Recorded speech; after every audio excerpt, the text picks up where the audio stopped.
Assalamualaikum warahmatullahi wabarakatuh.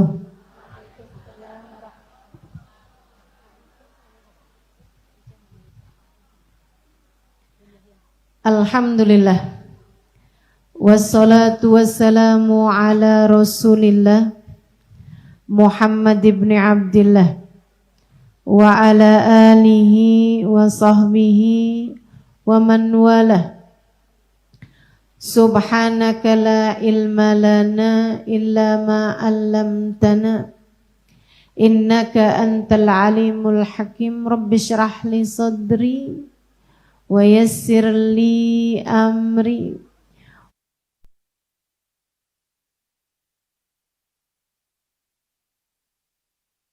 Amma ba'du. Alhamdulillah. Wassalatu wassalamu ala Rasulillah Muhammad ibn Abdillah wa ala alihi wa sahbihi wa man wala. Subhanaka la ilma lana illa ma 'allamtana innaka antal alimul hakim. Rabbi shrah li sadri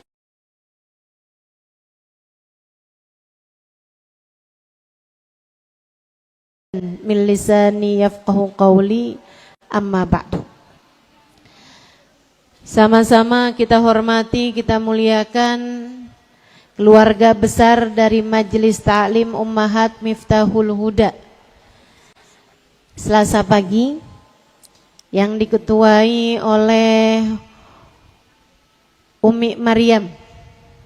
Kita doakan semoga beliau beserta segenap keluarganya, anak, mantu, cucu, senantiasa dalam limpahan rahmat ridha Allah Subhanahu wa taala, dalam lindungan dan bimbingan Allah Subhanahu wa taala. Panjangkan umurnya, disehatkan badannya, dimurahkan rizkinya, dimudahkan urusannya, dibahagiakan hidup dunia dan akhiratnya.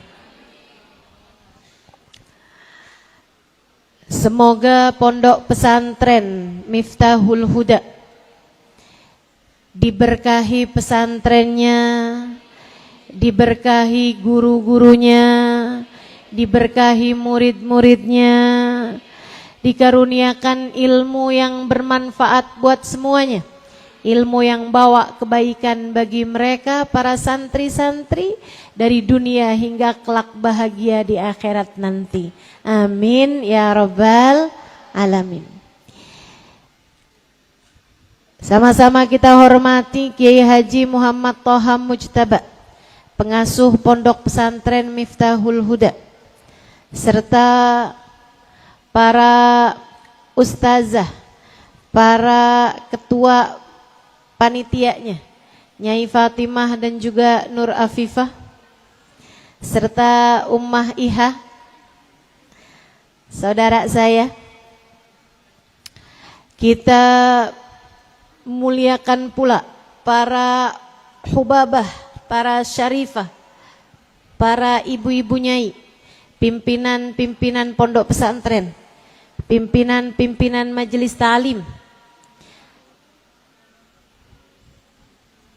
serta semua yang hadir di majelis ini, baik ibu-ibu, kakak-kakak, adik-adik, anak-anak, yang semoga semuanya dirahmati Allah, disayang Allah, disyafaati Rasulullah, disayang-sayang Rasulullah Muhammad sallallahu alaihi wa alihi wasallam insyaallah. Amin ya rabbal alamin. Saya akan menyampaikan di sini apa yang disampaikan oleh guru-guru kami mengenai jalan hidup yang seharusnya kita tempuh. Habibana Zain bin Smith di Madinah sana menyampaikan tariqatuna ilallahi thalathah. Jalan hidup kita ini menuju Allah Subhanahu wa taala ada dalam 3 hal. Kita mesti punya nih ketiganya. 3 hal ini adalah merupakan jalan kehidupan kita di dunia. Biar kita bisa selamat di dunia, hidup dalam keadaan baik di dunia, jadi hamba Allah yang salehah di dunia, mati bawa husnul khatimah. Di akhirat Allah muliakan kita dengan surganya, dan Allah muliakan kita dengan perjumpaan dengan manusia agung, baginda Nabi besar Muhammad sallallahu alaihi wa alihi wasallam, insyaallah. Amin ya rabbal alamin. Karena Bu, tujuan hidup kalau bukan mau nyari selamat, mau nyari husnul khatimah, mau nyari surga, mau nyari ridha Allah, mau buat apa coba? Ada banyak orang-orang yang berpikir hidupnya di dunia hanya sekedar mencari harta. Ia pun kita lihat, peras keringat, banting tulang, kesana kemari lari tunggang langgang. Apapun mereka kerjakan demi untuk mencari uang. Akan tetapi uang tersebut ternyata bahkan tidak bisa menghalangi satu lembar rambutnya yang hendak beruban. Betul? Yang punya duit banyak, bisa nggak bilang sama giginya jangan ada yang tanggal, jangan ada yang copot. Duit saya banyak. Bisa begitu? Nggak bisa. Duit kamu bisakah menghalangi sakit ketika hendak datang padamu? Nggak bisa. Apalagi melakukan hal yang sangat besar. Datang malaikat Israel, tar dulu. Saldo saya banyak, kamu saya suap 200 juta, 1 bulan lagi aja datangnya. Bisa begitu? Bisa. Ia tidak bisa melakukan apa-apa terhadap dirimu ketika kuasa Allah Subhanahu wa ta'ala terjadi padamu. Ada dulu orang sangat kaya raya, didatengin sama seorang ulama. Dia bilang, "Pak, Bapak nih kan kaya raya. Kalau misalnya nih, Bapak punya segalanya, akan tetapi saat itu nggak ada air. Punya mobil, punya rumah, punya tanah, punya kuda banyak, punya harta melimpah ruah, saldonya banyak. Cuman air susah banget. Sehingga air tersebut nggak bisa kamu beli kecuali dengan setengah hartamu. Kira-kira kamu beli apa enggak? Ya beli, Syekh. Beli Ustadz. Ngapain saya punya banyak uang, tapi saya mati kehausan? Beli saya. Pak, kalau misalnya nih, habis Bapak beli tuh air, kemudian ternyata Bapak pengen kencing gak bisa keluar kencingnya. Kencingnya baru bisa Bapak keluarkan kalau Bapak nih bayar setengah harta Bapak yang sisanya. Kira-kira Bapak bayar apa enggak tuh? Bayar. Lah ngapain? Saya punya banyak harta tapi saya gak bisa kencing. Mati juga saya. Sakit. Katanya ulama tersebut, uffin minad dunya ma yusawi alma wa baulak. Duh, ternyata dunia harganya cuma segitu. Saya nggak tertarik sama dunia yang nilainya cuma seteguk air dan setetes kencing. Dunia nilainya cuma segitu-gitu aja. Kamu hidup di atas dunia bukan buat nyari dunia, Bu. Kamu hidup di atas muka bumi ini bukan untuk mencari dunia, tidak sungguh. Kamu diciptakan di atas dunia untuk mencari keridhaan dari Sang Pencipta dunia. Kamu hidup dari Allah dan untuk Allah.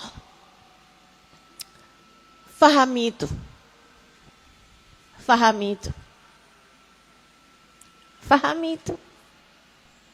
Enggak. Kamu bukan hidup di atas muka bumi buat dunia. Enggak.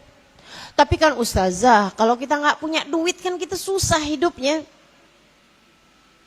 Emang iya?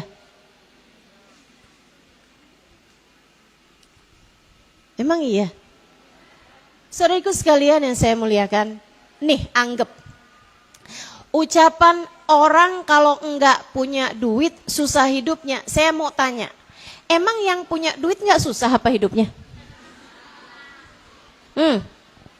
Yang punya duit kamu pikir hidupnya enggak susah? Susah apa enggak susah juga? Susah juga ternyata. Berarti kan masalahnya bukan nama duit. Dan andai pun kamu merasa bahwa tapi bagaimanapun kita hidup di atas muka bumi nih ustazah, emang perlu juga sama duit, emang perlu juga sama harta. Saya kasih tahu Bu, nyari harta segala sesuatu kan ada alamatnya. Kalau kamu mau cari kan biar gampang ada alamatnya, betul nggak? Mau nyari pengajiannya Ustazah Halimah, tapi kemudian nyari sana nyari sini nggak nyari alamatnya, nggak sesuai alamatnya, lah kan nyasar. Pagi-pagi dia malah perginya ke Moga. Padahal hari ini majelisnya adanya di Kedung Muni, di Pekalongan.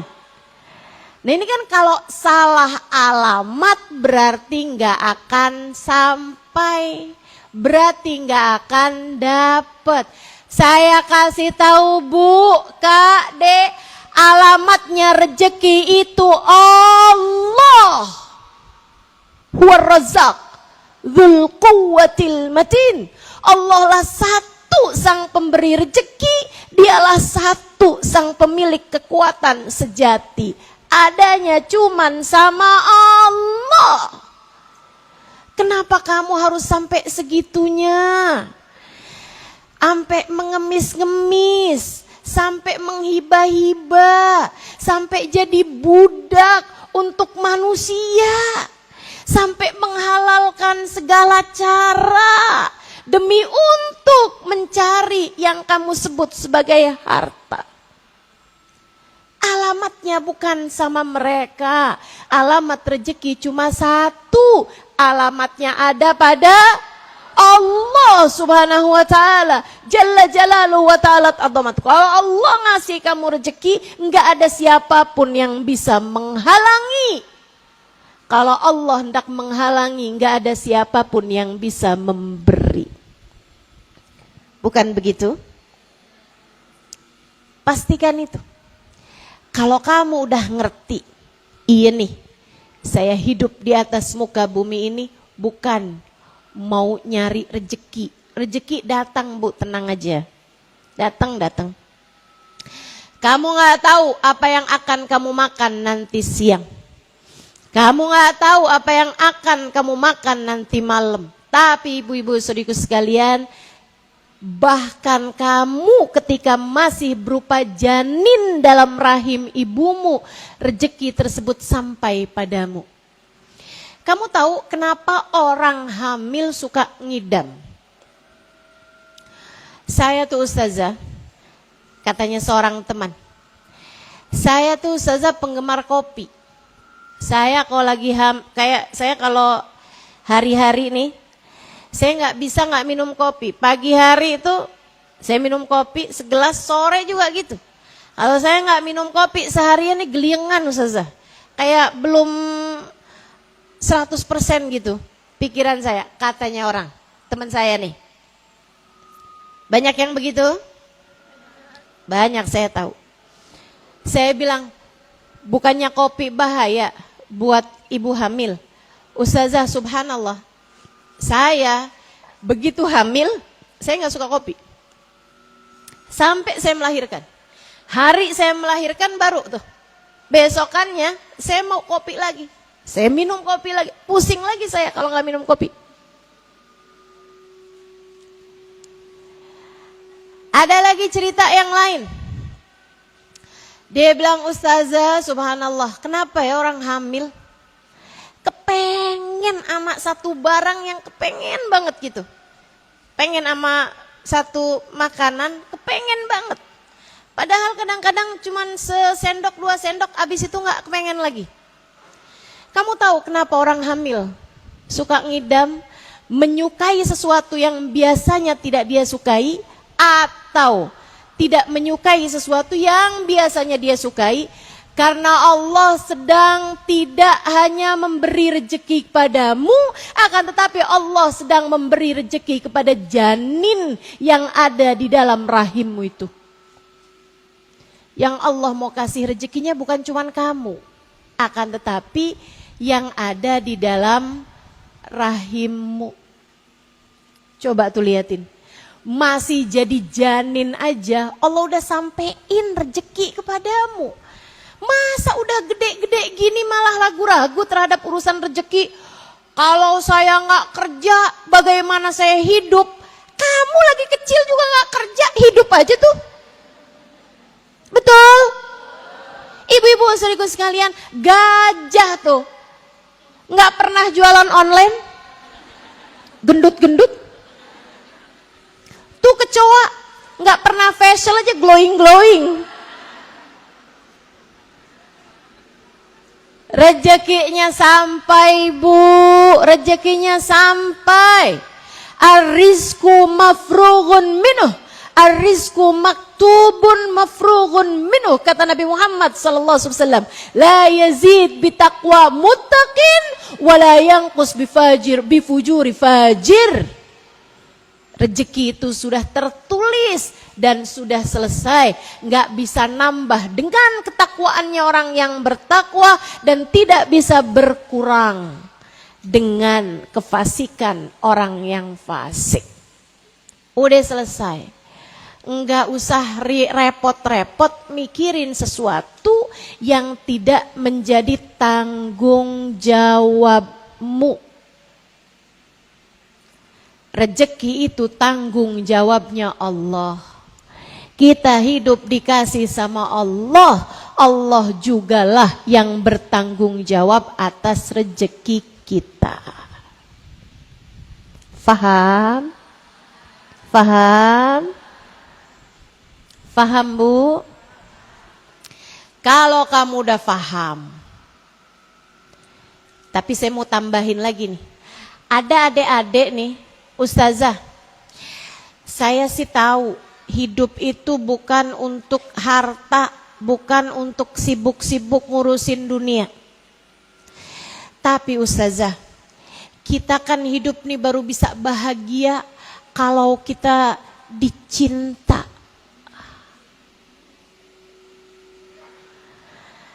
Maksud kamu gimana? Ya kita harus punya suami yang suami tersebut sayang sama kita, kita jadi merasa dicinta sehingga kita hidupnya akan bahagia. Katanya adik-adik jomblo, maka dia pun berusaha untuk mencari-cari cinta manusia. Dia pun berusaha untuk terus aja mencari seseorang yang katanya dia tulang atau aku berasal dari tulang rusuknya. Lagi sibuk Ustazah mencari-cari tulang rusuk, ya ampun. Menurutmu kita tercipta dari tulang rusuk suami kita? Ibu, yang diciptakan dari tulang rusuk suaminya itu cuman Sayyidah Hawa, diciptakan dari tulang rusuknya Nabi. Kalau kita mangga, Bu, mimma indafiq yakhruju min baini sulbi wataraib. Kita ini dicipta Allah Subhanahu wa taala dari pertemuan sel telur dengan sperma. Itu kita Jadi jangan ibu-ibu pikir kita tercipta dari tulang rusuk suami kita. Kalau bercerai, Bu,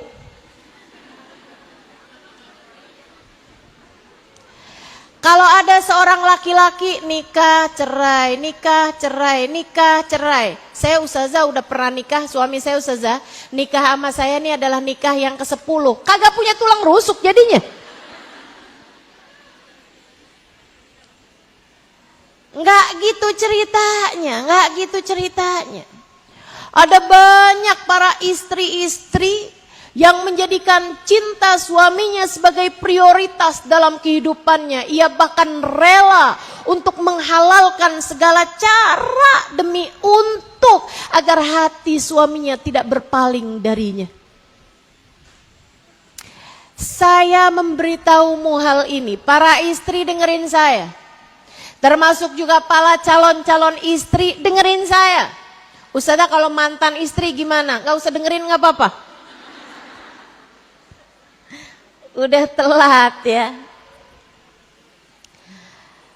Saudariku sekalian yang saya muliakan, jangan segitunya mencari cinta manusia. Kamu tidak diciptakan untuk itu. Kamu harus tahu, bahkan hati suamimu tidak berada dalam kendali dirinya sendiri, apalagi di dalam kendalimu. Hati suamimu ada dalam kendali Allah. Allah menamakan dirinya Muqallibul Qulub. Doanya Nabi Muhammad, ya Muqallibal Qulub, tsabbit qalbi ala dinik. Wahai zat yang membolak-balikan hati, tetapkan hatiku berada dalam keimanan kepadamu. Enggak usah segitunya sampai menghalalkan segala cara. Takut Allahnya cemburu. Takut Allahnya cemburu. Allah kalau udah cemburu, bisa saja malah justru menjadikan hati suamimu berpaling darimu. Kata Allah, segitunya nyari cinta manusia. Tidakkah kamu tahu cinta manusia dapat mengecewakanmu? Nih, liatin. Hati suamimu aku jadikan berpaling darimu. Karenanya sering saya sampaikan kepada para perempuan-perempuan yang sedang patah hati. Sering saya sampaikan kepada para istri yang sedang kecewa bahwa ternyata hati suaminya berpaling darinya. Itu adalah cara Allah mengulurkan talinya kepadamu, seolah Allah hendak berkata, lihatlah, cinta manusia dapat berpaling darimu, sebab hanya akulah pemilik cinta sejati. Siapapun dapat meninggalkanmu kecuali aku, kata Allah Subhanahu wa ta'ala. Selain Allah, cinta kepadanya hanya akan berujung kecewa. Selain Allah, cinta padanya hanya akan membuatmu menyesal. Selain Allah, cinta padanya hanya akan membuatmu banyak mengalirkan air mata kekecewaan. Sebab bukan yang seharusnya kita cintai. Jangan menganggap hidup di atas muka bumi ini hanya untuk mencari-cari cinta manusia. Bukan. Kamu bukan tercipta untuknya. Kamu hanya tercipta untuk Allah. Ingat-ingat, tiap sholat kita ikrar. Inna sholati wa nusuki wa mahyaya wa mamati lillahi rabbil alamin. La syarika lahu wa bidzalika umirtu wa ana minal muslimin. Inna sholati, sesungguhnya sholat saya, wa nusuki, bahkan seluruh ibadah saya, sedekah, baca Quran, baca zikir, belajar agama, semua ibadah yang kita lakukan, bahkan pergi umroh, bahkan pergi haji, nusuki, semua ibadah saya. Wa mahyai, hidup saya makan, saya tidur, saya berpakaian, saya mandi, saya ketemu orang, saya nikah, saya hamil, saya punya anak, saya besarkan anak, saya menyusui, saya bersihin rumah, saya cuci baju, saya masak.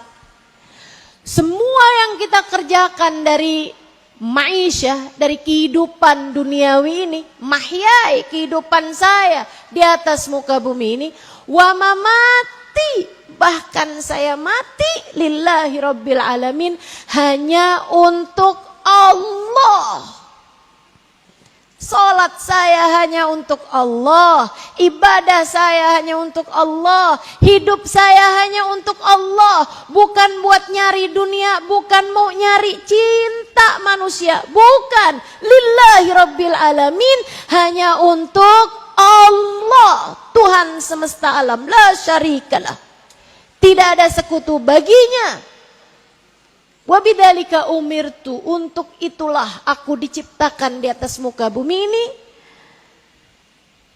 Wa bidzalika umirtu wa ana minal muslimin, sungguhnya aku adalah seorang hamba yang selalu menyerahkan diriku. Gitu tujuan kita untuk hidup.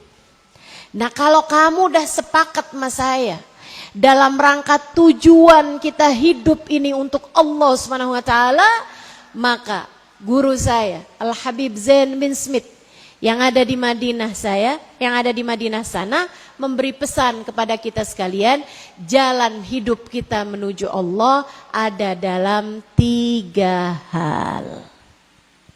Yang pertama, ilmu.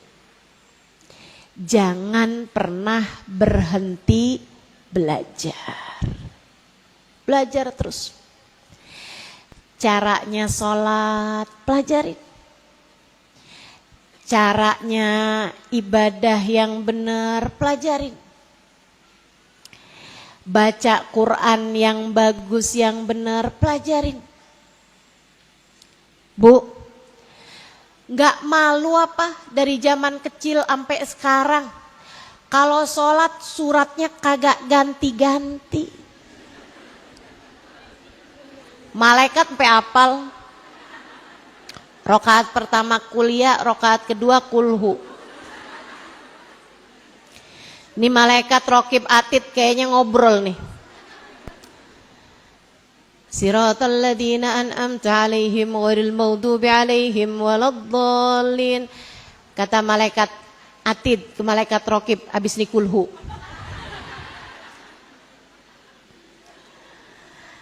Itu mulu yang dibaca. Kenapa gitu?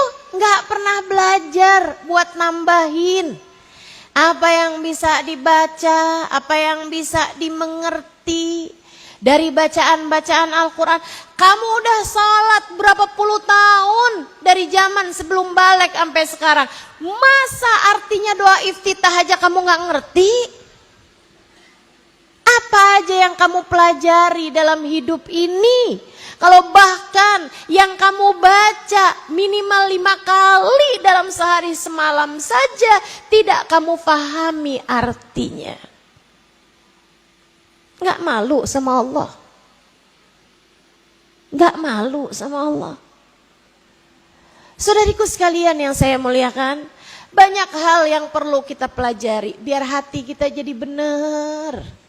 Banyak hal yang perlu kita pelajari dalam jalan hidayah kita menuju Allah Subhanahu wa taala. Jalan ibadah kita menuju Allah Subhanahu wa taala. Jalan kedekatan kita menuju Allah Subhanahu wa taala. Belajar, terus belajar. Belajar. Jangan berhenti belajar. Ilmu harus kita punya. Saudara sekalian yang saya muliakan, saya mah perempuan ustazah. Perempuan tuh ustazah biar kata hafal ratusan hadis, hafal bahkan ribuan hadis, ujung-ujungnya di dapur. Katanya seorang ibu nih, siapa bilang saya muliakan? Dan dari sejak kecil, ketika saya mulai senang belajar, saya selalu berdoa. Di saat teman-teman saya doanya minta biar kiriman dari orang tuanya sampai waktu saya mondok dulu. Di saat yang lain-lain berdoa, ketika umur kami remaja, banyak di antara mereka yang mulai berdoa jodoh suami yang ganteng, yang kaya, yang baik, yang setia. Saya malah justru berdoa, ya Allah, jangan pisahkan saya dari kitab. Jangan pisahkan saya dari ilmu-Mu ya Allah. Sebab Bu, saya itu dari dulu pemalas banget. Saya malas banget buat nyapu, piket. Saya malas banget buat ngosek kamar mandi. Saya malas banget buat cuci baju, apalagi nyetrika. Gerah. Malas banget saya. Jadinya saya kalau lagi dapat piket, sambil saya nyapu, sambil saya bilang, ya Allah yang kayak beginian gak usah deh, saya disuruh ngerjain. Dan saya paling seneng banget kalau udah baca kitab. Kalau udah ada guru nerangkan, bikin saya ngerti gitu. Saya akan pandangin guru saya dengan mata berbinar-binar. Kemudian saya akan berdoa, ya Allah jangan pernah pisahkan saya dari ilmu. Jangan pernah jauh-jauhkan saya dari ilmu ya Allah. Biarkan saya untuk tetap dekat dengan apa yang menjadi sebab saya dapat mengingat-Mu. Alhamdulillah Allah ijabah. Alhamdulillah Allah ijabah. Jadi saya nggak harus nyapu tiap hari. Saya nggak harus ngosek kamar mandi. Ibu-ibu sekalian saya muliakan, saya nggak perlu masak. Orang biasa hidangkan saya makanan aneka rupa.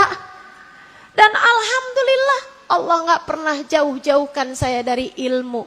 Sampai saat ini saya bisa menyampaikan kepadamu, bisa mengingatkan padamu tentang siapa Tuhan kita, bisa mengingatkan kepadamu tentang bagaimana seharusnya kita menempuh perjalanan di atas muka bumi ini. Jangan jauh-jauh dari ilmu. Dan Bu, ilmu itu perlu guru. Sebab enggak semua yang punya mata itu manusia. Enggak semua yang punya tangan kaki manusia. Ada juga monyet. Betul? Monyet punya mata apa enggak? Punya tangan kaki apa enggak? Punya. Enggak semua. Sama halnya dengan yang berilmu, enggak semua guru yang bisa menyampaikanmu kepada Allah Subhanahu wa taala. Ilmu ini ibu-ibu sekalian adalah yang diturunkan Allah kepada Sayyiduna Muhammad. Ilmu menuju Allah adalah apa yang disampaikan oleh Allah Subhanahu wa taala kepada Nabi besar Muhammad. Allah menyampaikannya kepada kita lewat seindah-indah Nabi. Perantaranya adalah seindah-indah malaikat bernama Jibril. Disampaikan oleh Nabi Muhammad lewat malaikat Jibril dari Allah Subhanahu wa taala kepada para sahabat-sahabatnya. 124.000 sahabat kurang lebih yang ditinggalkan Nabi saat Nabi Muhammad wafat. 124.000 sahabat tersebut kemudian berdakwah, menyampaikan ilmu ini kepada generasi tabi'in. Para tabi'in menyampaikannya kepada tabi'it tabi'in. Para tabi'it tabi'in, ulama-ulamanya menyampaikannya kepada generasi berikutnya. Kemudian mereka menyampaikannya kepada generasi berikutnya lagi, sambung kepada generasi berikutnya lagi. Para ulama-ulama, para kiai-kiai, para syekh-syekh, para ustadz-ustadz menyampaikan terus lagi, turun terus sampai kepada zaman kita sekarang ini. Apa yang saya sampaikan adalah apa yang disampaikan oleh guru-guru saya.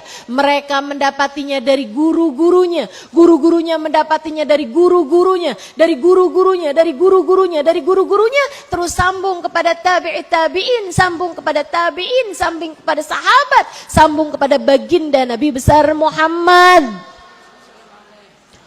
Bukan sesuatu yang kamu dengarkan dari Google begitu aja. Bukan sesuatu yang kamu buka YouTube kemudian kamu dapat keterangan dan kamu amalkan begitu saja.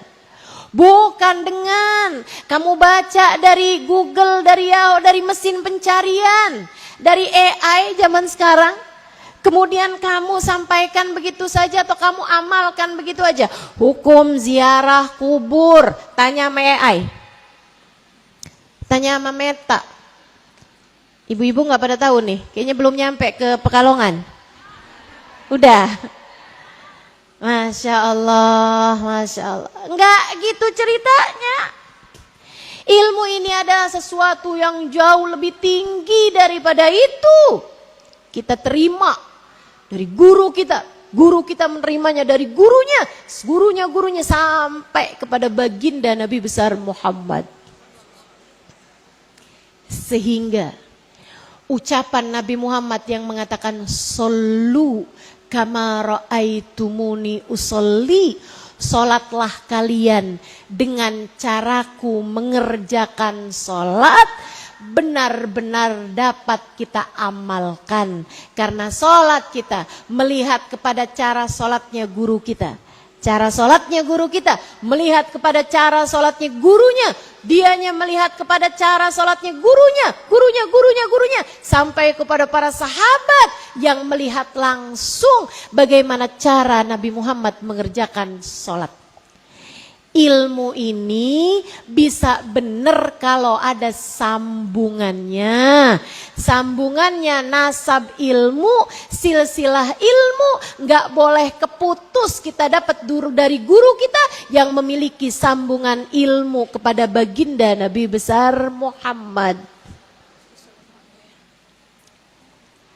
Karenanya Bu, kalau mau mondokin anak cari tahu gurunya. Cari tahu mudir ma'hadnya. Ini zaman sekarang kan banyak oknum. Betul? Oknum kiai, oknum guru, oknum syekh, oknum muallim, oknum apalagi tuh? Ustadz, oknum.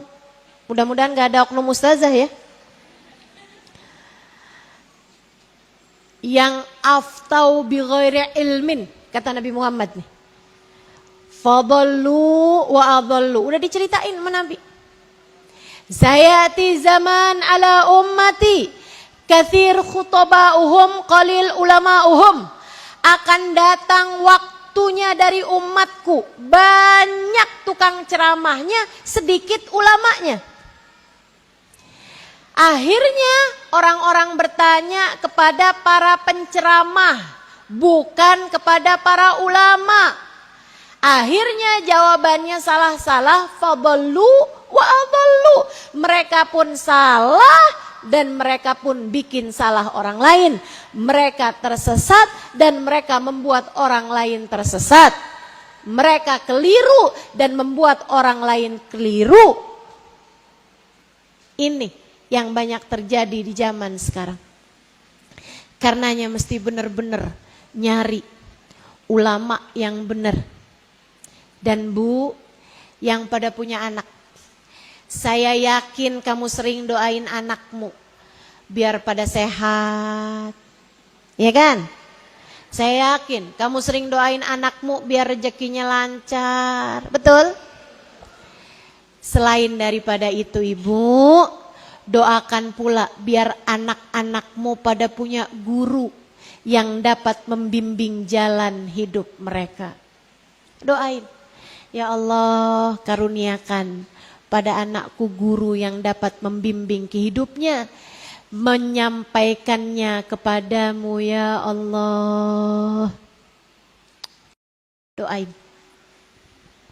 Doain. Ustazah, tapi anak saya udah gak mondok, udah berumah tangga. Bu, banyak kok yang udah pada mulai berumah tangga, berkehidupan. Kemudian dia mendapatkan sosok guru yang bisa diikuti jalannya. Hingga akhirnya hidupnya tidak lagi penuh dengan kebingungan. Dia tahu apa yang harus dia laksanakan. Betul? Dan subhanallah ibu-ibu sekalian, kita tuh kalau punya guru, ya, kita jadikan orang tersebut sebagai guru dalam kehidupan kita, subhanallah.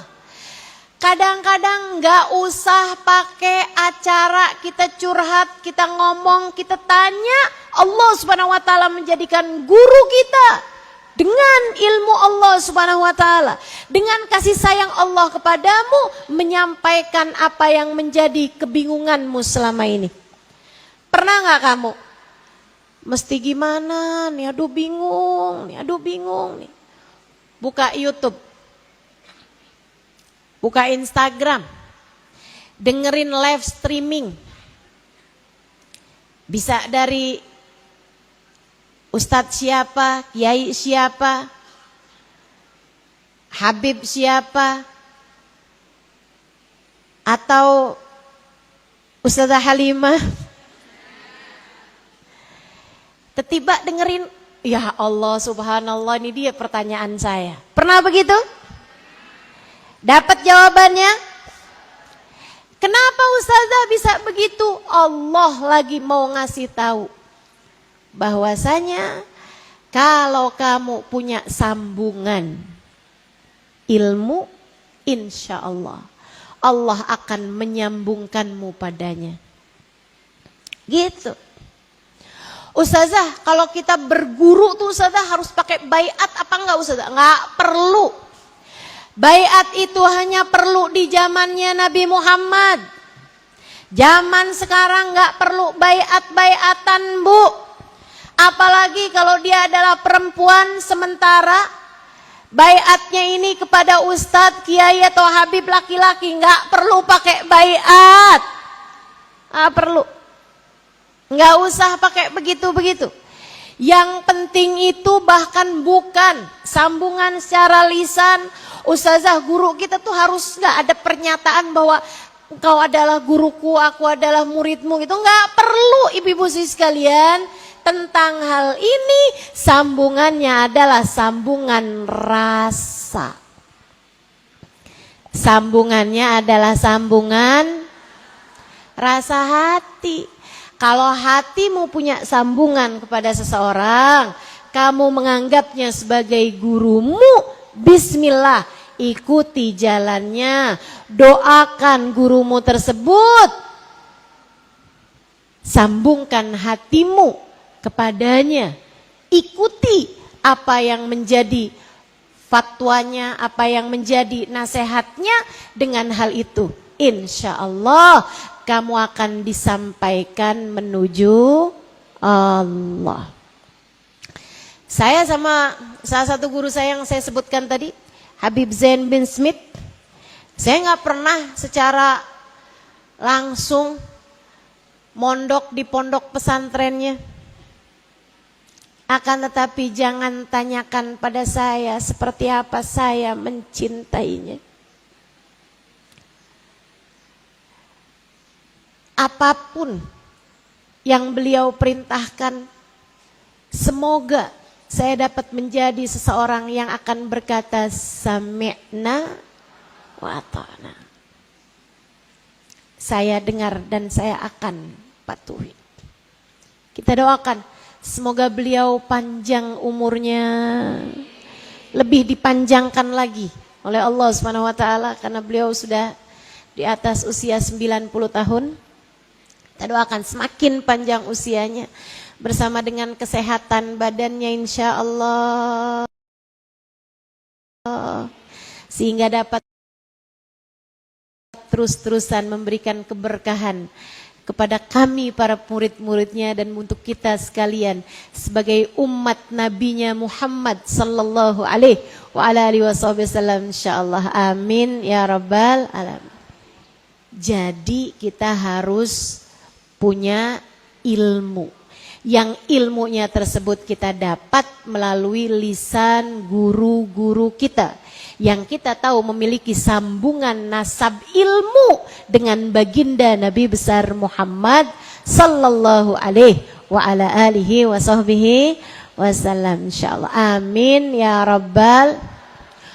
Ustazah bisa nggak sih gini, pokoknya hadir pengajian hadir aja, yang bagus kita ambil, yang nggak bagus kita nggak ambil, kita tolak. Masalahnya dari mana kamu tahu bagus nggak bagus kalau nggak ngerti ilmunya? Sebab kalau kamu dengarkan nih Bu nih, kamu hadir di pengajian saya misalnya, kita akan berdiri untuk ucap salam kepada baginda Nabi. Nabi Muhammad itu pernah mengatakan, "Ma sallama alayya ahadun min ummati illa waradallahu alayya ruhi hatta arudda alaihi salam."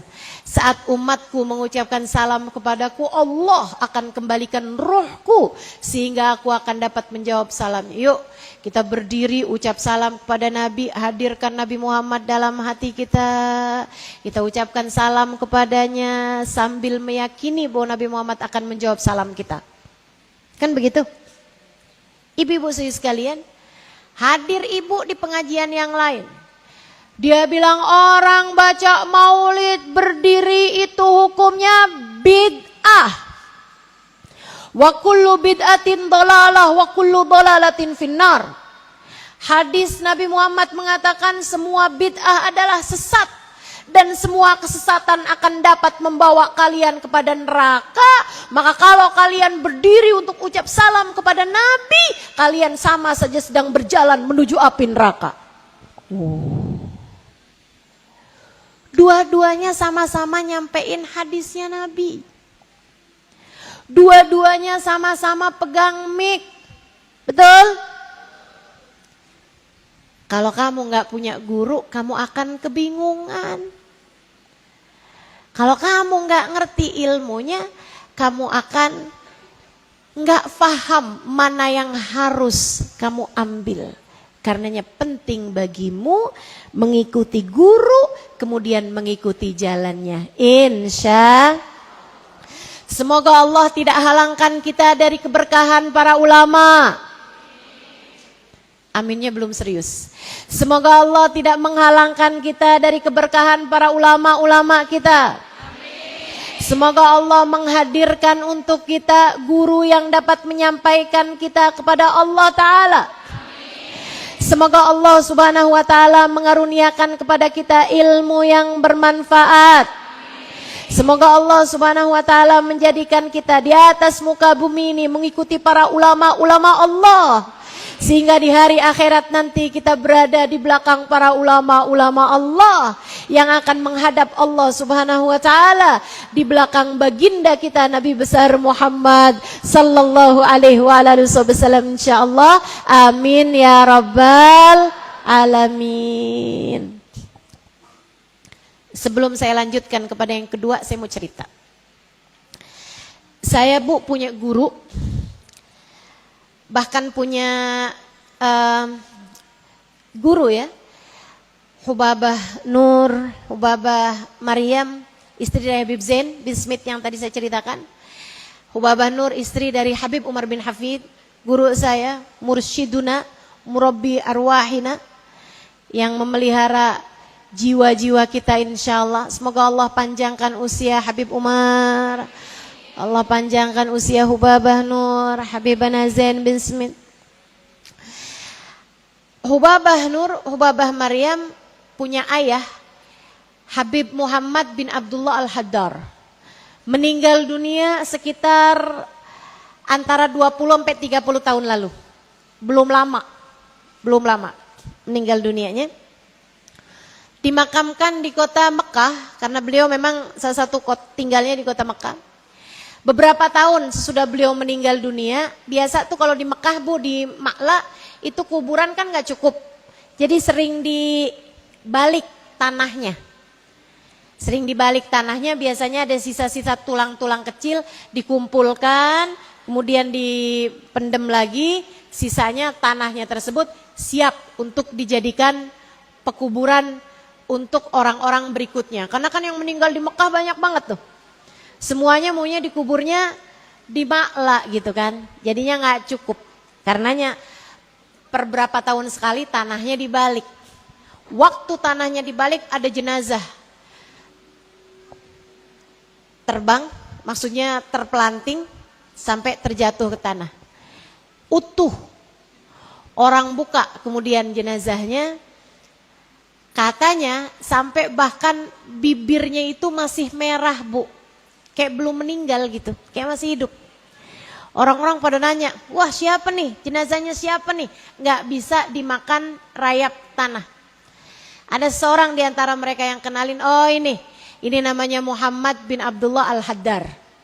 Ayahanda dari guru kami, Hubabah Nur dan Hubabah Maryam, sekaligus guru dari Al-Habib Umar bin Hafid dan guru dari Habib Zain bin Smith. Ibu-ibu sekalian, ini yang saya mau ceritain.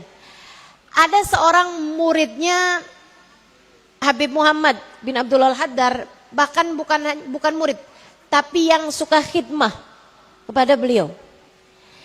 Suka nuang-nuangin air. Kalau lagi majelis suka nuangin kopi.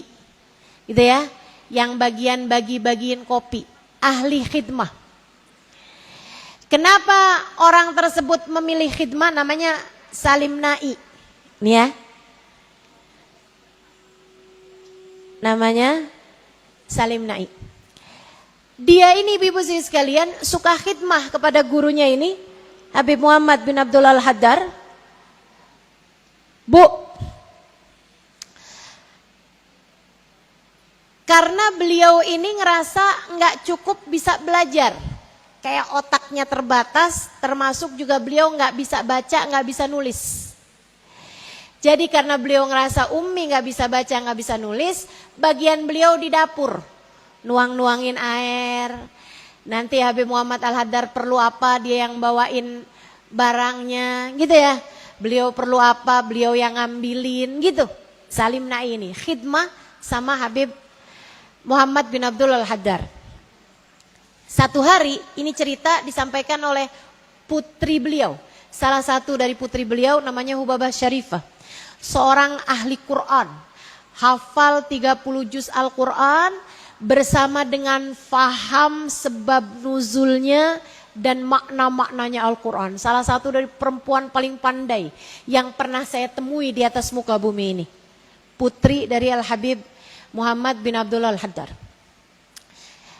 Satu hari Salim Na'i ini dipanggil sama Habib Muhammad Al-Haddar. Dia bilang, Salim, ta'al. Lebek Habib. Hudil kalam. Ambil bolpen. Ambil kertas. Ambil buku. Lebek Habib. Kasihin. Bolpen sama bukunya kepada Habib. Dia bilang, uktub. Sekarang tulislah, saya mau ngarang kitab.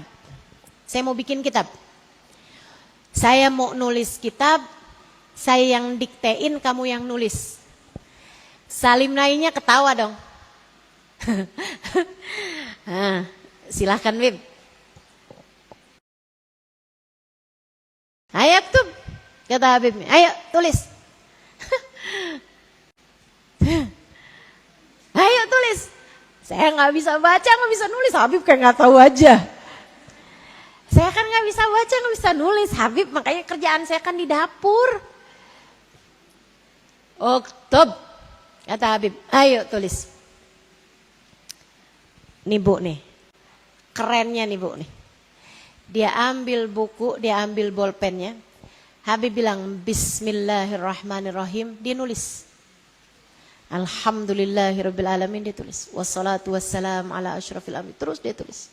Fahada kitab, dia tulis. Bisa bu, bagus bu tulisannya. Sampai selesai. Satu kitab, tulis lagi kitab berikutnya, tulis lagi kitab berikutnya. Sampai ditunjukin sama saya. Nih Halimah, kitab abah saya. Ada namanya Nafahat Ramadaniyah, ada namanya apa lagi tuh banyak. Kitab tulisan Habib Muhammad Al-Haddar. Ada yang berupa syair, ada yang berupa kalimat-kalimat biasa ya, nasar. Nih Halimah, nih tulisan, coba kamu lihat.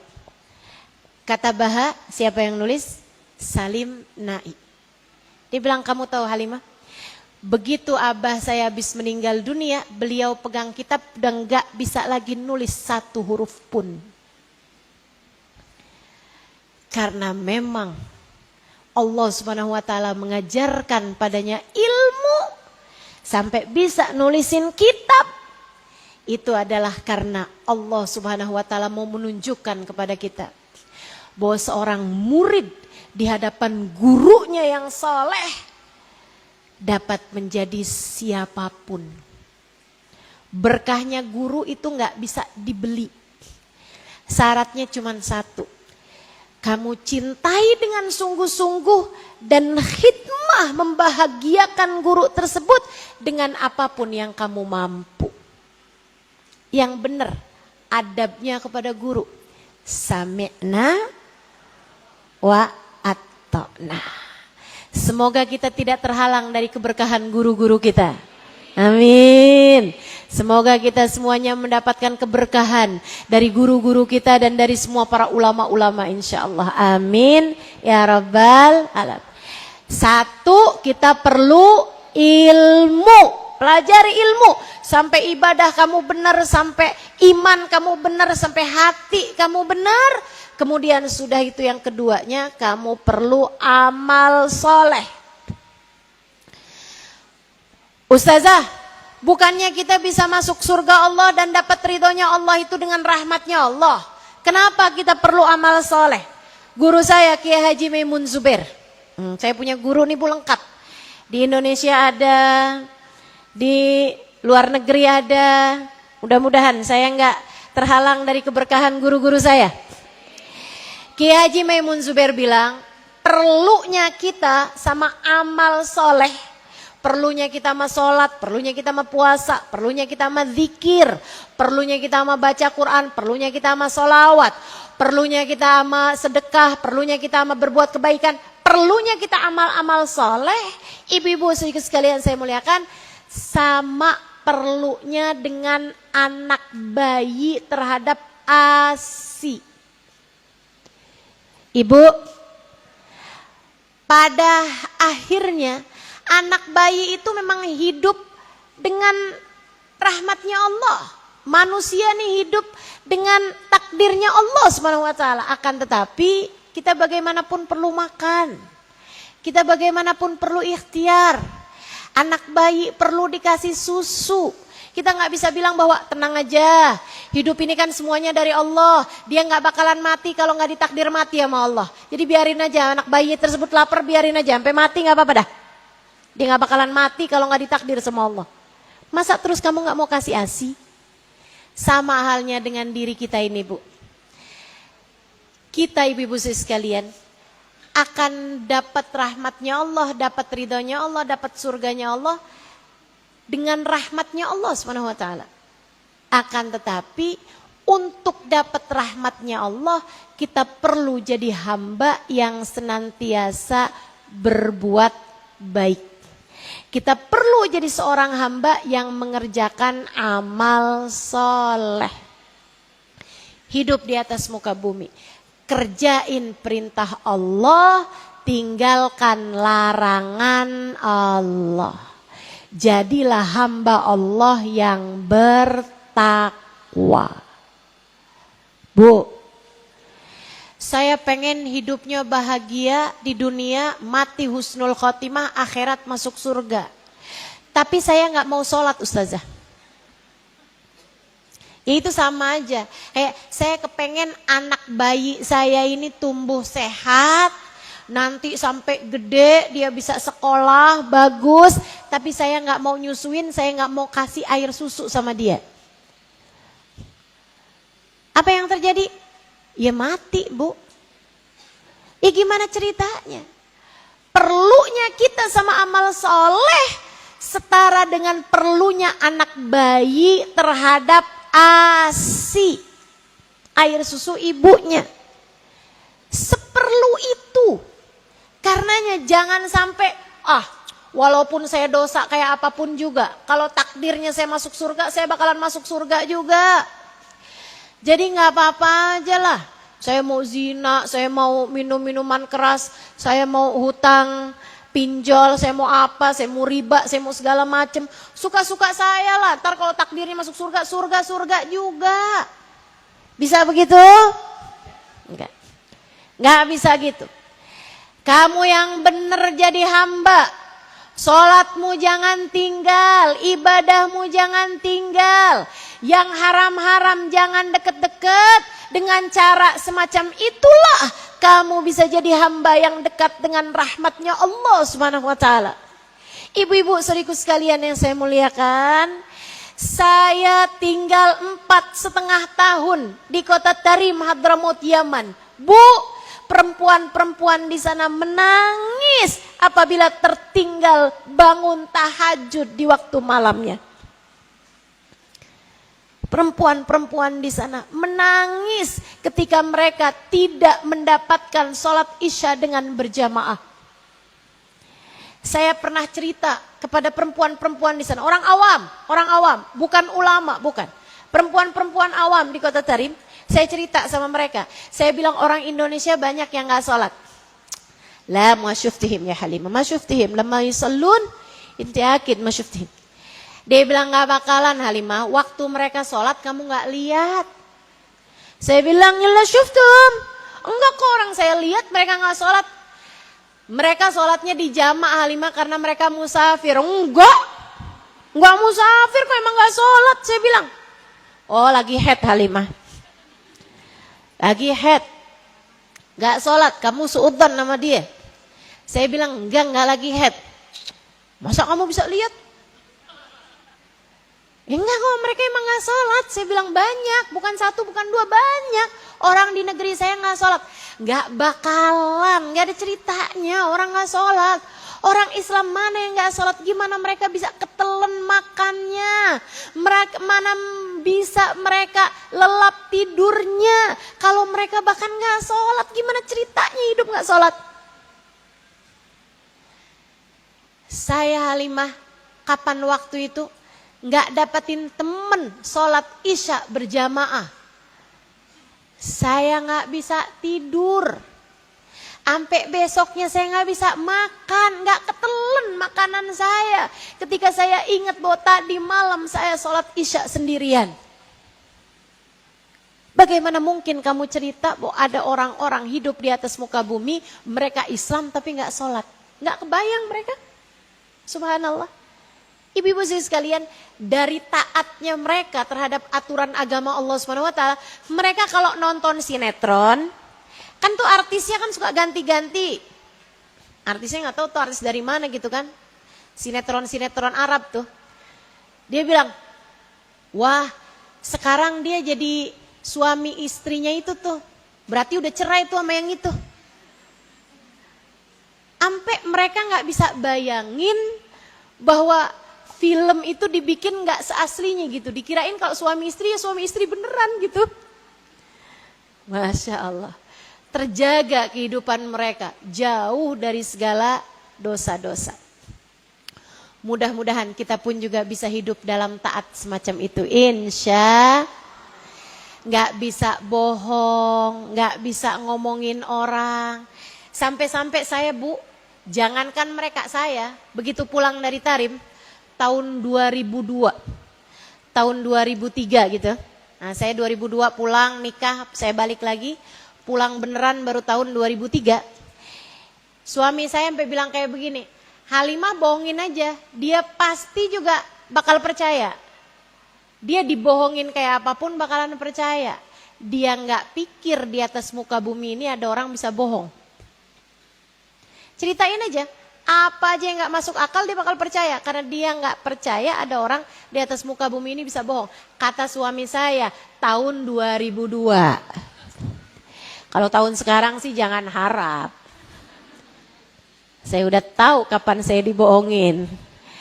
Ibu-ibu sekalian saya muliakan, itu karena mereka di sekelilingnya nggak ada orang bohong. Di sekelilingnya nggak ada orang bisa ngomongin orang. Sampai jadi orang yang ya begitu semua, berbuat baik semuanya. Subhanallah, subhanallah. Mudah-mudahan kita dan seluruh keluarga kita bisa kayak begitu. Insya taat dalam jalan Allah.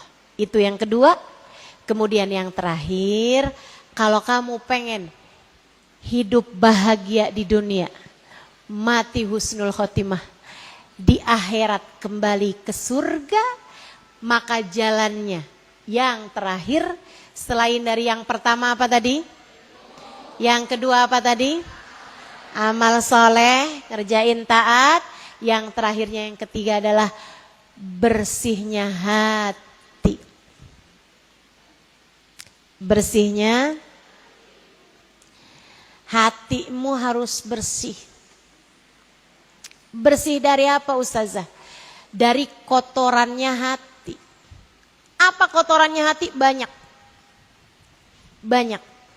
Terutamanya yang paling utamanya adalah kebencian terhadap sesama umat Islam.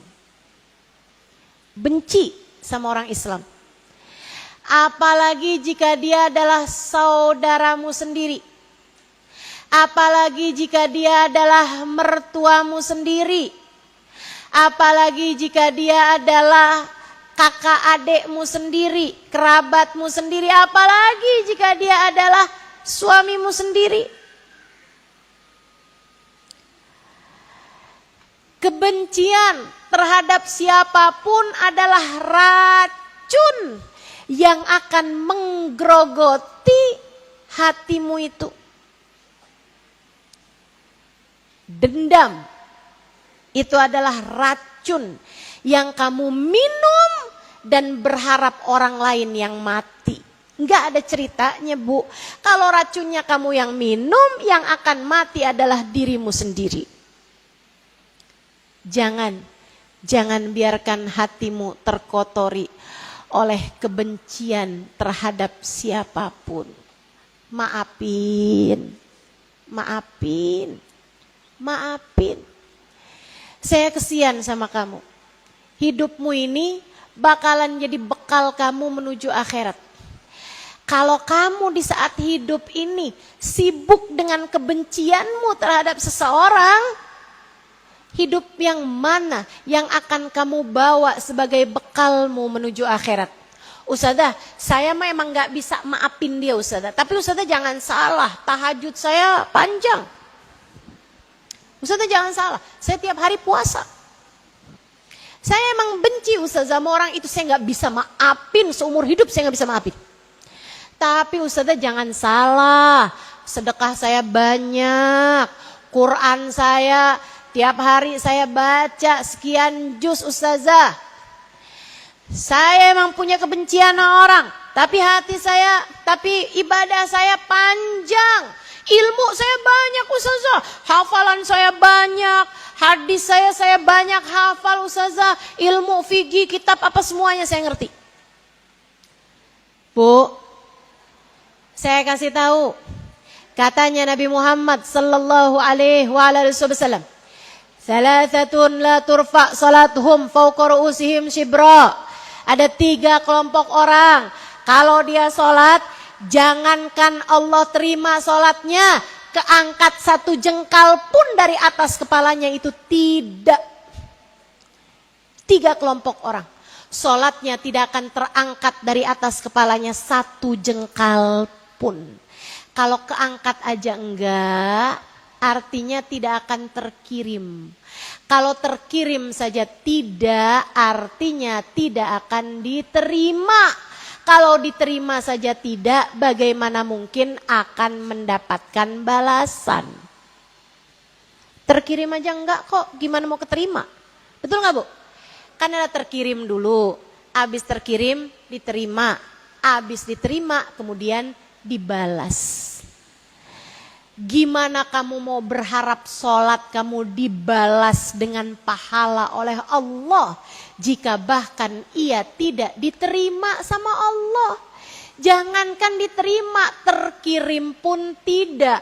Kenapa nggak terkirim? Nabi Muhammad bilang keangkat 1 jengkal aja enggak, gimana mau terkirim? Siapa itu Rasul? Imra'atun batat wa zawjuha 'alaiha sakhit. Seorang istri yang tidur malam dalam keadaan suaminya tidak ridho padanya. Percuma tahajud, percuma sholat, minta maaf dulu sama suami, suamimu ridho, baru sholatmu layak diterima Allah SWT. Percuma puasa, percuma baca Quran berjus-jus, percuma sedekah kalau sampai di hatimu masih belum akuran sama suamimu itu. Minta maaf dulu sama suami.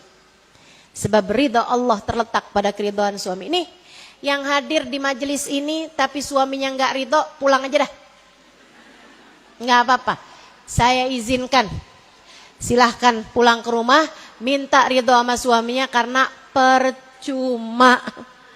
Apapun yang kamu lakukan tanpa ridho suamimu, la turfa fauqorusim syubro, enggak akan terangkat 1 jengkal pun dari atas kepalamu.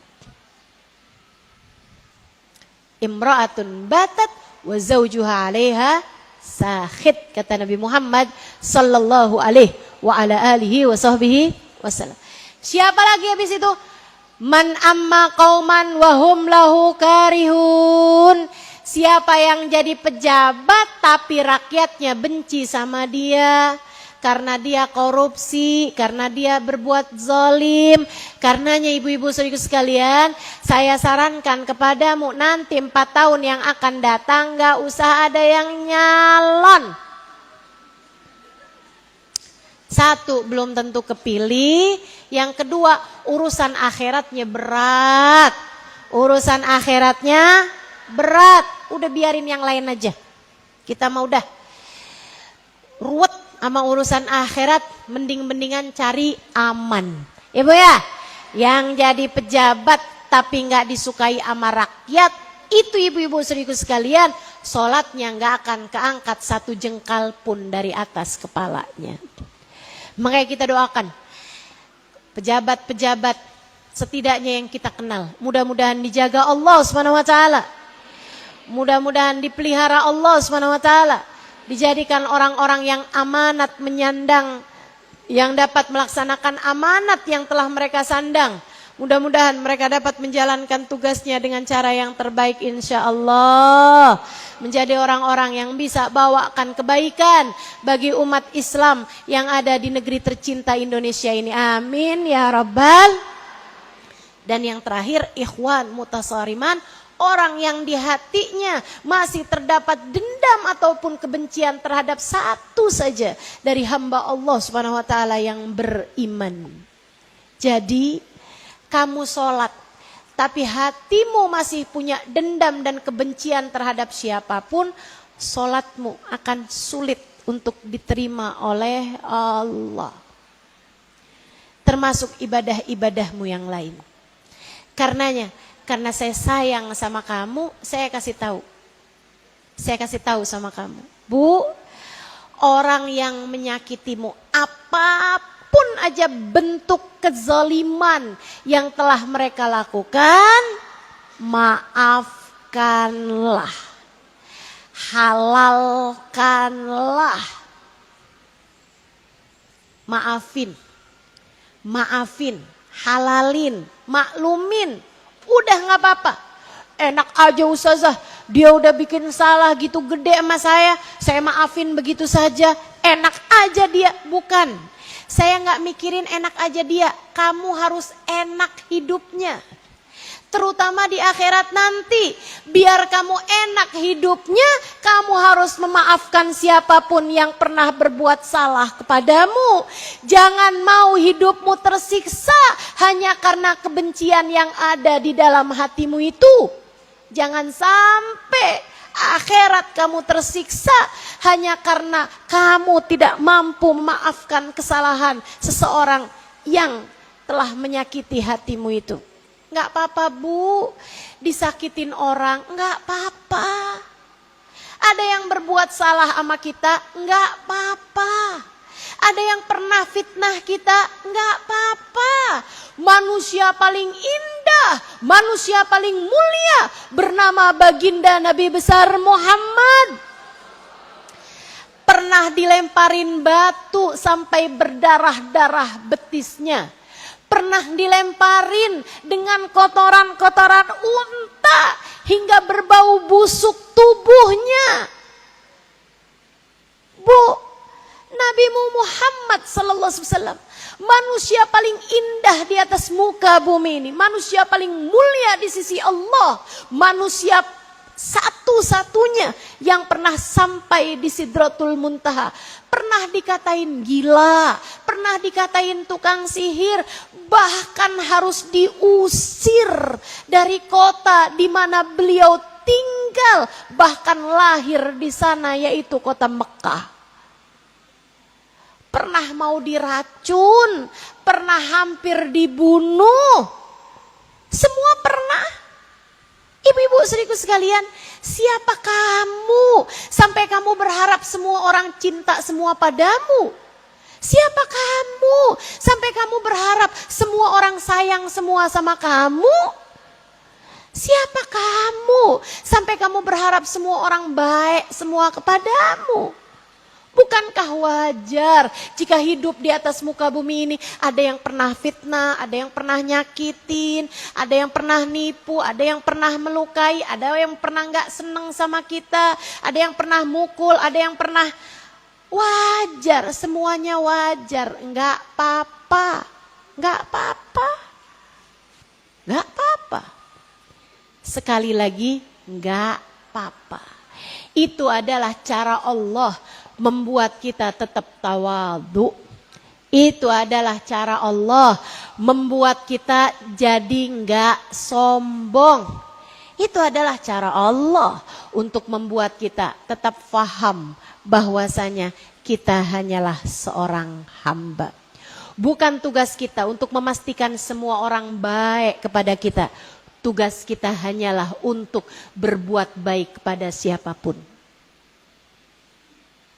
Bukan tugas kita. Bukan tugas kita untuk memastikan orang semuanya berbuat kebaikan kepada kita. Tugas kita hanyalah untuk tidak menyakiti siapapun. Karenanya Bu, kamu pengen hidup bahagia, mati husnul khotimah, di akhirat masuk surga, kamu perlu untuk membersihkan hatimu dari segala kebencian-kebencian yang mungkin menggerogoti kebersihan hatimu itu. Sampah hatimu keluarin. Sampah hatimu keluarin. Dengan cara ucapkanlah, ya Allah, saya sudah memaafkan semuanya. Ya Allah, saya sudah memaafkan semuanya. Ya Allah, saya sudah memaafkan semuanya. Ya Allah, saksikanlah saya menyayangi semuanya. Sebab bukankah semuanya adalah hamba-hambamu ya Allah. Bisa? Bisa? Insya Allah. 3 hal itu. 3 hal itu. Kalau kamu punya, insya Allah selamat hidupmu di dunia, berkah hidupmu di dunia, bahagia hidupmu di dunia. Insya Allah. Kalau kamu punya ketiga hal tersebut, ilmu kamu punya, sambungan ilmunya ada sampai kepada baginda Nabi Muhammad sallallahu alaihi wasallam. Kamu punya guru yang dapat membimbing langkah kehidupanmu. Kemudian kamu gak jauh-jauh dari amal soleh dan kamu tinggalkan dosa-dosa yang dapat menghalangkanmu dari Allah, serta kamu punya kebersihan hatimu itu. Tidak kamu biarkan kebencian, dendam terhadap siapapun mengotori hatimu, maka kamu sudah menempuh jalan untuk menjadikan kamu dalam pandangan kasih sayang Allah. Allah akan ridho padamu sehingga kamu hidup dalam keadaan bahagia.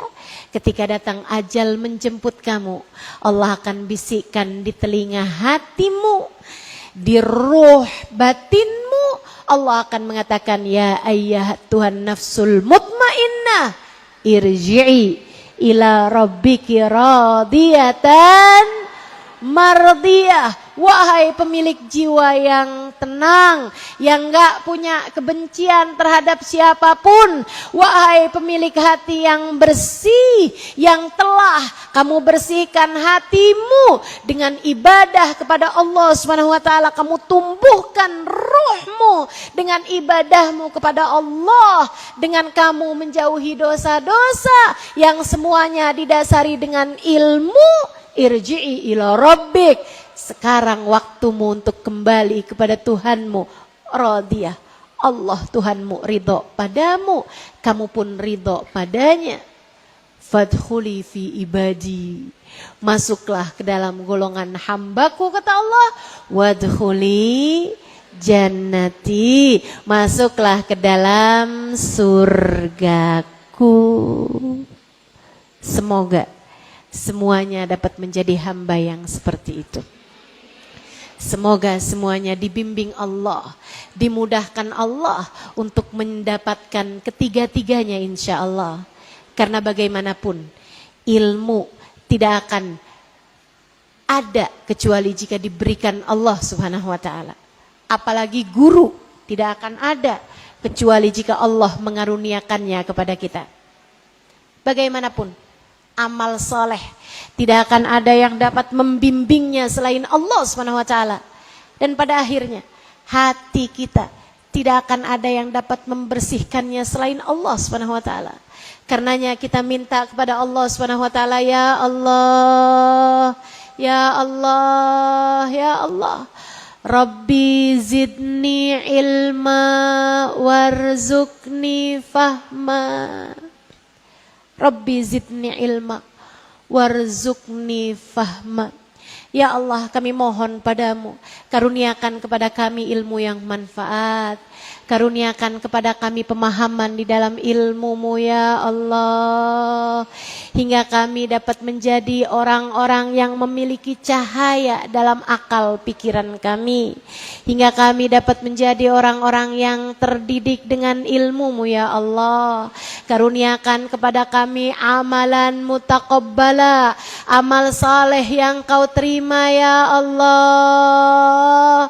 Allahumma rzuqni rizqan halala wa amalan mutaqabbala. Ya Allah, kami minta padamu rezeki ilmu ya Allah, rezeki juga yang halal, yang thayyib, yang berkah ya Allah. Dan kami pun minta kepadamu ya Allah amal yang Engkau terima ya Allah. Wa qalban khasyi'a. Kami mohon kepadamu hati yang khusyuk, hati yang tunduk, hati yang senantiasa merendah kepadamu ya Allah. Hati seorang hamba ya Allah. Hati yang jauh dari kebencian, hati yang jauh dari dendam, hati yang jauh dari kesombongan, hati yang jauh dari apa yang Kau murkai ya Allah. Ya Allah, ya Allah. Tambahkanlah dalam hati kami cinta-Mu, Tambahkan dalam hati kami kasih sayang-Mu. Tambahkan dalam hati kami keridhaan-Mu. Tambahkan dalam hati kami cinta-Mu. Karuniakan kepada hati kami kesabaran. Karuniakan kepada hati kami rasa syukur. Karuniakan kepada hati kami cinta kepadamu, cinta kepada orang-orang saleh, cinta kepada manusia paling saleh, baginda kami Nabi besar Muhammad sallallahu alaihi wa ala alihi wasallam. Ya Allah, bersihkan hati kami ya Allah, sebagaimana Engkau telah membersihkan hati hamba-hambamu yang saleh-salehah. Ya Allah, jaga kami ya Allah, jauhkan kami dari dosa sebagaimana Engkau telah menjaga diri dari hamba-hambamu yang saleh-salehah, sebagaimana Engkau telah menjaga para wali-walimu ya Allah. Jaga kami, jaga keluarga kami ya Allah. Jauhkan hati anak-anak kami ya Allah dari apapun yang menghalangkan mereka darimu ya Allah. Jauhkan anak-anak kami dari dosa-dosa ya Allah. Jauhkan kami dan seluruh keluarga kami dari dosa-dosa ya Allah. Ya Allah, ya Allah. Bersama dengan adzan yang berkumandang. Bukankah Nabi kami mengatakan ad-du'a indal adzan la yurad. Doa di saat adzan tidak akan Engkau tolak di sisimu ya Allah. Kami berdoa memohon kepadamu ya Allah. Pandanglah semuanya dengan pandangan kasih sayangmu ya Allah. Lihat kami semua dari ujung ke ujungnya ya Allah.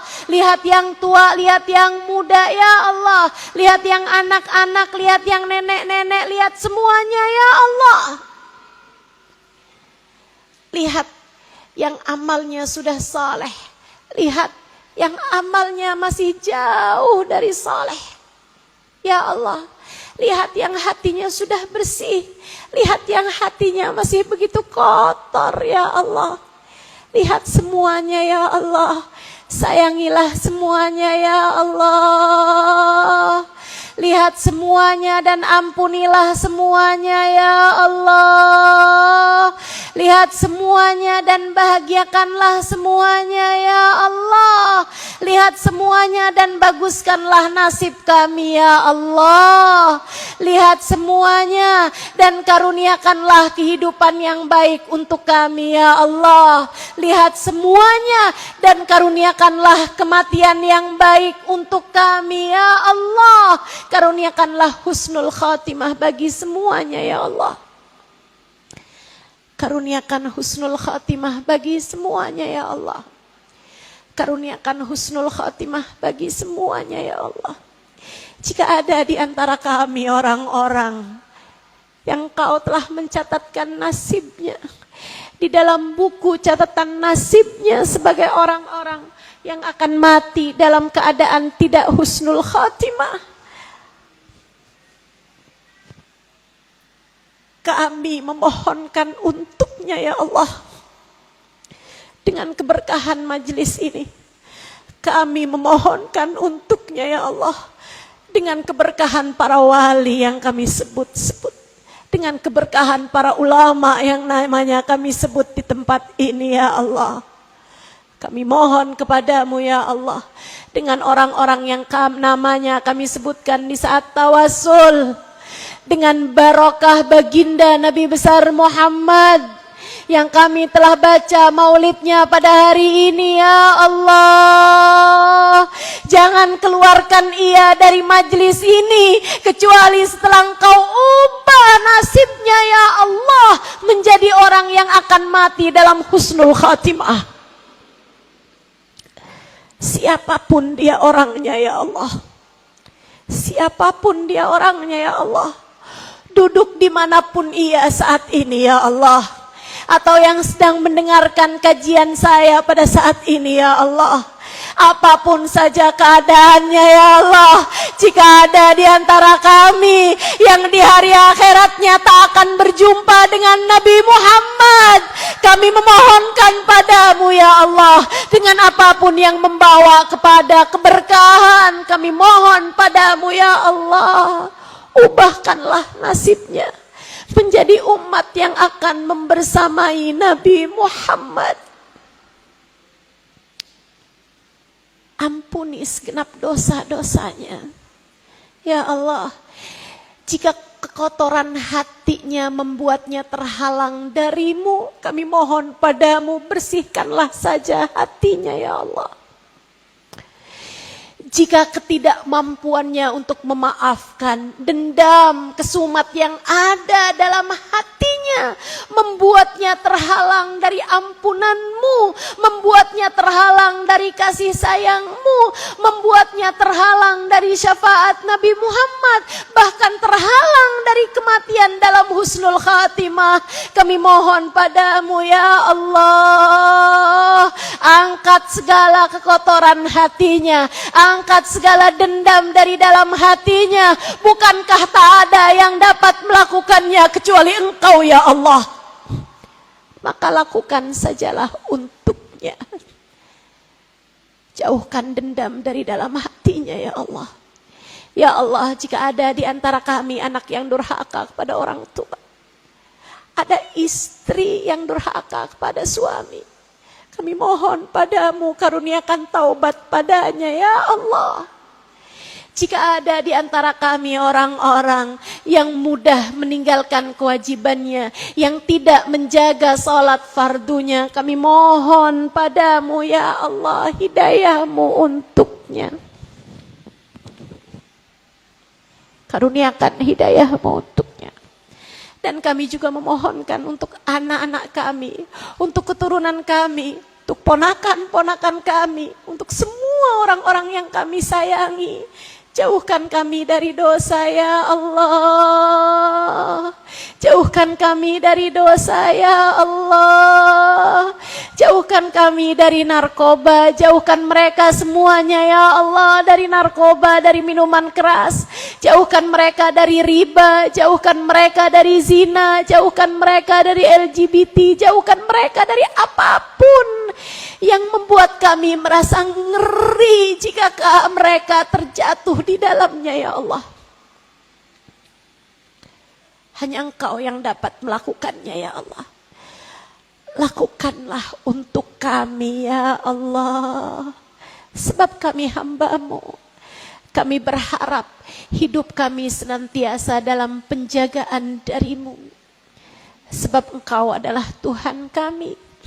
Kami berharap Engkau senantiasa menjaga kami ya Allah.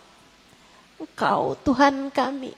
Kami berharap Engkau senantiasa menyayangi kami ya Allah. Engkau Tuhan kami. Kami berharap Engkau berkenan mencintai kami ya Allah. Wa sallallahu ala sayyidina Muhammadin wa ala alihi wa sahbihi wa sallam.